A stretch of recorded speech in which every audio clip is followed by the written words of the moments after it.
ঘড়িতে বাজে এখন 12টা 25, তাই আমার ব্লগটা আমি এখন থেকে স্টার্ট করে দিচ্ছি। আজকেও বাবা বাজার থেকে বেশ কিছু সবজি নিয়ে এসছে। তো কী কী সবজি নিয়ে এসছে চলো তোমাদের সাথে শেয়ার করি। প্রথমেই নিয়ে এসছে 1 কিলো এই যে শিম। এই দেখো তাজা তাজা টাটকা টাটকা শিম। শিম দিয়ে এখন কি বানানো হবে বোঝা যাচ্ছে না। শিম বাটাটা তো আমার ভীষণ ভালো লেগেছে, তা আমার ভোট শিম বাটাকে, আর বাবা ভোট দিচ্ছে শিম ভাজাকে। তা বন্ধুরা তোমরা কাকে ভোট দেবে তোমাদের উপর ছেড়ে দিলাম, কমেন্টে প্লিজ আমাকে একটু জানিও। শিম বাটা না আমার দলে, না তোমরা বাবার দলে?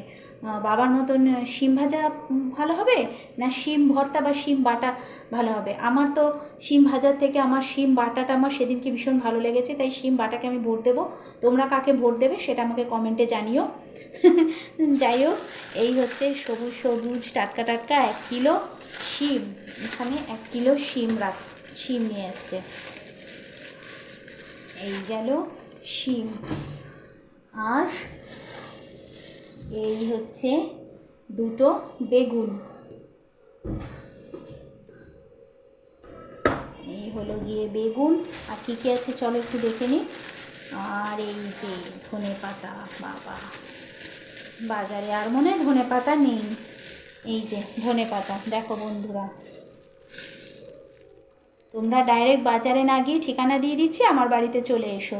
বাজারে কিন্তু আর ধনে পাতা পাওয়া যাচ্ছে না, কারণ এখানে যা ধনে পাতা দেখছি বাজারে ধনে পাতার আকাল পড়ে গেছে।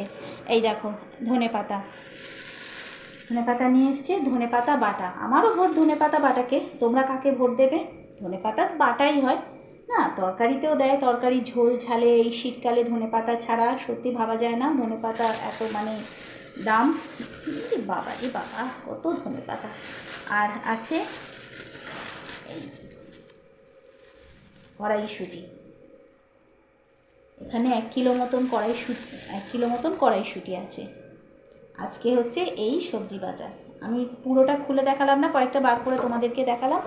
এই যে সবজি এই বাজার যে 1 কিলো কড়াইশুঁটি, আর এই বেশ কয়েকটা লঙ্কা।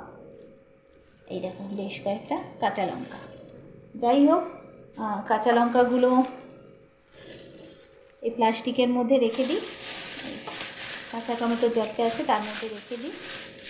আগে বেশি সবজি ছিল না, বেশ কয়েকটা ফুলকপি রাখা ছিল শুধু জাস্ট, এটাও রেখে দিই।